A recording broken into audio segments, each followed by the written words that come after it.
Have Muslims been misreading, misinterpreting, and misunderstanding the Quran for nearly 14 centuries? Let's find out. Jesus' death by crucifixion is regarded by historians and New Testament scholars as one of the best established facts of the ancient world. Jesus' death isn't simply a point of Christian doctrine, it's a historical fact, as even non-Christian scholars are happy to admit. Atheist New Testament scholar Geert Ludemann declares that Jesus' death as a consequence of crucifixion is indisputable. John Dominic Crossan of the infamous Jesus Seminar says that there is not the slightest doubt about the fact of Jesus' crucifixion under Pontius Pilate. Marcus Borg, another member of the Jesus Seminar, says that Jesus' execution is the most certain fact about the historical Jesus. Jewish scholar Pinchas Lapid affirms that Jesus' death by crucifixion is historically certain. According to Paula Fredrickson, a convert to Judaism, the single most solid fact about Jesus' life is his death. He was executed by the Roman prefect Pilate on or around Passover in the manner Rome reserved particularly for political insurrectionists, namely crucifixion. And Bart Ehrman maintains one of the most certain facts of history is that Jesus was crucified on orders of the Roman prefect of Judea, Pontius Pilate. Notice, these non-Christian scholars aren't simply saying that we have some evidence that Jesus died by crucifixion. They're saying that it's indisputable, that it's historically certain, that it's one of the most certain facts of history. We can only conclude that any worldview that denies Jesus' death by crucifixion is simply out of touch with reality. Yes, I'm talking to you too, Jesus mythers. So that's what we find when we consider Jesus' crucifixion from a purely historical perspective. From a Christian perspective, Jesus' death on the cross isn't merely another historical fact. There are theological implications. The death of Jesus is foundational to Christianity. It was part of a divine plan. Okay, so we just heard what David Wood says, that Jesus' death by crucifixion is claimed by all those scholars he mentions.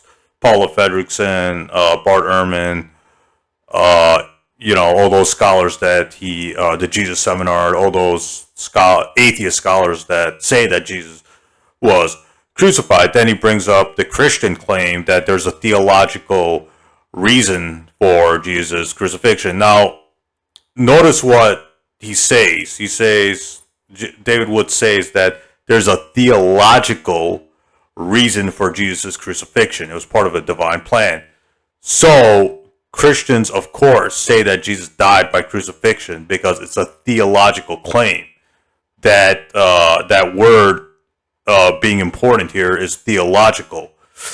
Therefore, Christians have a theological reason to believe that Jesus died by crucifixion. When it comes to, so it's not a historical fact given theological presuppositions. And then he brings up, well, atheists also say that Jesus died by crucifixion. Jesus was crucified and he died. So what David Wood is really getting at, if you watch further in the video, this video is going to be divided into parts, but if you watch that entire video, he's trying to claim, well, the Quran or Muhammad says that Jesus wasn't crucified.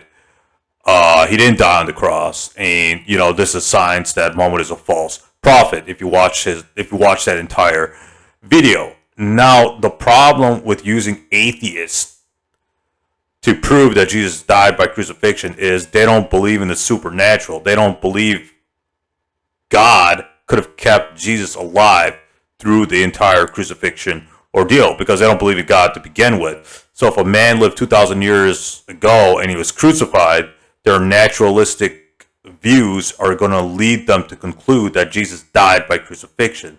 However, notice what they're admitting. They're admitting that there's no supernatural, there's no God, there's no divine intervention, there's no miracle. So of course, if a man is crucified 2,000 years ago, the atheists are going to say Jesus died by crucifixion.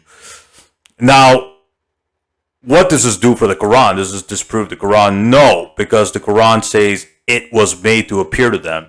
It was made to appear to them is open for interpretation. What does that mean? What that means, what I think it means, is that notice what the Quran is saying. The Quran is saying in the Quran chapter 4, verse 157, they didn't kill him nor did they crucify him. It just looked like they did. So the Jews were unsuccessful by killing him by the method of crucifixion. History shows Jesus was crucified. I mean, nobody should deny that. Jesus was crucified. There's no way around this. But when the Quran says it was made to appear to them, that's up for interpretation. Now, if you read the end of that verse, Quran chapter 4, verse 157, it says they killed him not. So they killed him not means that they weren't successful. The Jews were not successful in killing Jesus. So what does that mean? The Quran does not go into details. We have to go to the New Testament to try to understand what happens, because the Quran doesn't give any historical details. It's a very that verse is a very it's a very undetailed. There's no details as to what the Quran's talking about regarding Jesus' crucifixion. So we have to go to the New Testament, the Gospels of Matthew, Mark, Luke, and John. And if we read the Gospels of Matthew, Mark, Luke, and John carefully, we can see that Jesus probably survived the crucifixion. It's very possible that Jesus survived the crucifixion. And one way we can know that is in the Gospel of Mark, where Pilate was surprised that Jesus died so quickly. We read in Mark chapter 15, verse 44, Pilate was surprised to hear that Jesus, was already dead. Summoning the centurion, he asked him if Jesus had already died. Now, notice what Mark chapter 15, verse 44 is saying. It's saying that Pilate was surprised to hear that Jesus was already dead. The reason why Pilate was surprised in Mark chapter 15, verse 44 is because death by crucifixion typically took days. Jesus was on the cross for maybe 6 hours, 6 or 9 hours, somewhere in that area. I don't remember what the time frame is, but let's just go with 6 hours. Jesus was on the cross for 6 hours. He was taken down. So Jesus' two crossmates were taken down alive. Jesus would have certainly been taken down alive. There's nothing that killed Jesus. If you read Raymond Brown's book, The Death of the Messiah, 2-volume book, he even says that crucifixion pierced no vital organ. And Raymond Brown admits that there's no conclusive proof that Jesus died on the cross. So even Christian scholars say this, that it's possible, it's very possible that Jesus survived on the cross. So that's what the Quran is talking about. So Christians can't, point the finger back, or the Christians can't say for certain that Jesus died on the cross, because even according to the Gospels of Matthew, Mark, Luke, and John, if you read it carefully, it's very possible that Jesus survived. But David Wood brings up a point which I think he refutes himself, because he says that it's a theological reason, or there's a divine purpose for Jesus' death on the cross. So notice what he's saying. He's saying it's a theological view. It's not a historical view. Theologically, Jesus had to die according to Christians. However, the evidence shows, if you read the Gospels of Matthew, Mark, Luke, and John carefully, that Jesus possibly survived his crucifixion. So this is just one of the many videos I'll make on this topic. Him using atheist scholars is kind of strange, because the atheists he cites don't believe in Jesus' resurrection.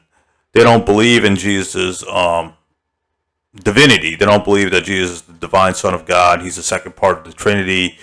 He's, God himself. They don't believe that. So, David Wood citing atheists kind of backfires on his own Christian beliefs. But I'm glad he's citing atheist scholars, because the atheist scholars are basically rejecting the supernatural. They're rejecting the miracle claims of both Christianity and Islam.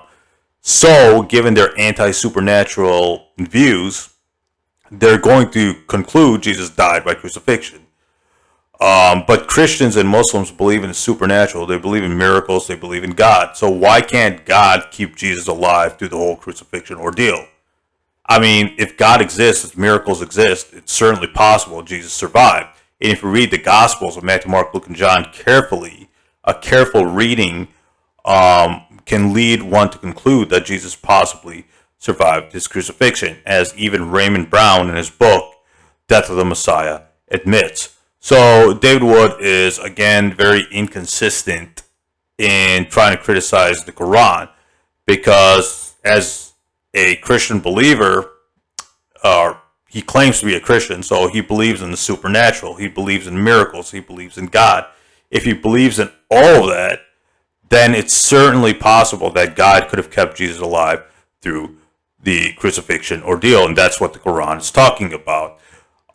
So him appealing to atheists isn't going to work either, because they don't believe in the supernatural. So, and their views are that, you know, if a man lived 2,000 years ago and he was caught and he was a troublemaker for the Romans and the Jews, of course he's going to get crucified, and of course they're going to say he died on the cross, because, you know, they don't believe that God could have miraculously saved him, because they don't believe in God or the supernatural or miracles to begin with. So they're gonna come to that view that Jesus died by crucifixion. But it's an inconsistent view. It's inconsistent for David Wood to use that line of reasoning, because it kind of backfires on his whole Christian beliefs. But anyways, this is just my 2 cents on the crucifixion. I believe that Jesus was crucified. I think that's certain that Jesus was crucified. But the Quran says it was made to appear to them, and that's up for interpretation. We have to go to the New Testament to see what happens, since the Quran doesn't give any kind of detail. So you have to go to the documents written 600 years prior, 600 years before the earliest source, which is the Gospels of Matthew, Mark, Luke, and John, to try to understand or make sense of what happened. In a careful reading of the Gospels show that Jesus possibly survived the crucifixion. There's nothing that killed him on the cross. Even the spearing story in the Gospel of John was seen as a symbolic gesture, or as a symbolic portrayal. You know, the church fathers understood that the spearing story was probably a symbolic message to represent blood and water of baptism. So, you know, the spearing story in the Gospel of John is possibly a later, or it's, you know, it's not historical. It's possible it's not historical. The writer of the Gospel of John probably made that up. So nothing killed Jesus on the cross. Like, you know, so it's very possible he survived, and that's what the Quran is talking about when it says it was made to appear to them. That it was made to appear to them is open for interpretation. The Quran never says somebody else was crucified instead of Jesus. The Arabic does not say that. So, you know, this is just my very brief recap, or what I think about the crucifixion in the Quran, chapter 4, verse 157, and history. I believe Jesus was crucified. I think that's a historical fact, but I don't think that Jesus died by the method of crucifixion. I think Jesus was crucified, but he survived his crucifixion. That's what I sincerely believe, and I believe the Quran is talking. That's what the Quran is talking about when it says it was made to appear to them. Stay tuned, more videos coming up, or, you know, more parts of this video, more parts of my refutation of his video coming up soon.